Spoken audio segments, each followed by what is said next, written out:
Hi everyone, I'm Jenny Pinkerton and today we're going to be reading my new board book, Play with Paint. The book is published by Penguin Workshop and is part of the Little Smarties series of art books for kids. So let's get started. Squirt!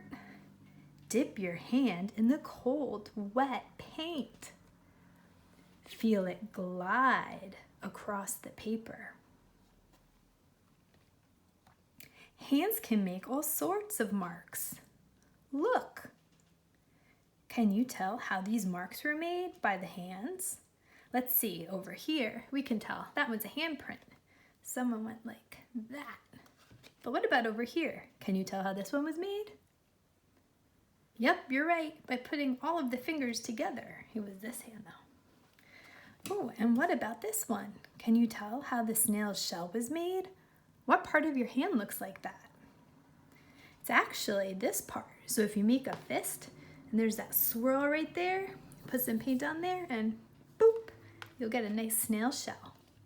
What about the flower? Can you tell how that was made? I see a finger mark. So putting paint on one finger and pressing it down, and all of these petals and leaves, they were made with fingerprints. Mix colors to make new ones. Pink and blue. Let's see what they make. They make eye-popping purples. And it's not just one purple. Depending on how much pink and how much blue you mix together, there are many different shades. So there's dark purples, bluish purples, reddish purples. And here on the dragonfly's wings, we see what happens when the pink and the blue combine. Right there, we see that purple.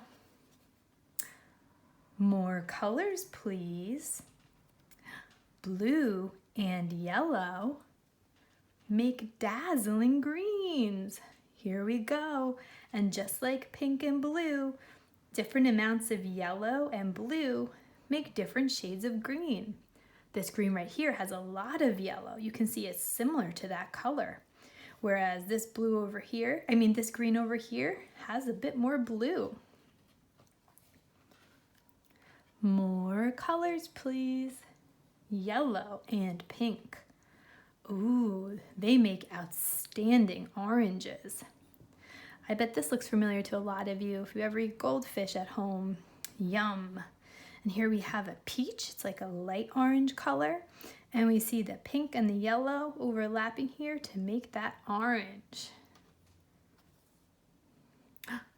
A brush. Swoosh it around. I love working with the brush. It feels so nice to just swoosh it all over my paper. Splatter.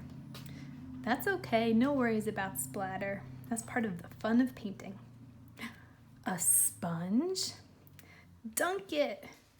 Drag it. Press it up and down all around. That looks like fun. Rollers make squiggles, dots, and stripes. Have you ever tried rollers before? They'll amaze you. They're so much fun. Paint turns brown when all the colors mix. And look at this beautiful brown and all of these different browns here. Love it. Time to clean the tools. That's right, when you paint, you have to clean up too. This painting needs time to dry.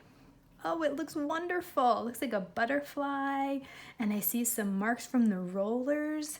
Can you find any handprints in here in this painting? I found one. There's a handprint. Can you find any other parts that might have been made with fingers or hands? That's right, the flower. Good job. So this painting needs time to dry. But I'm not done painting yet. I wonder what we do if we're not done painting yet, but our painting needs time to dry. More paper, please. That's right, everyone at home. If you're not done painting, but your one painting needs time to dry, you can just ask for more paper and make another one. And you can use all of these different tools like popsicle sticks, cotton balls, pipe cleaners, feathers. all of these different things you can use to make your paintings. It's a lot of fun, so I think you should give it a try. Well, I hope you enjoyed the book. I'll see you next time. Bye.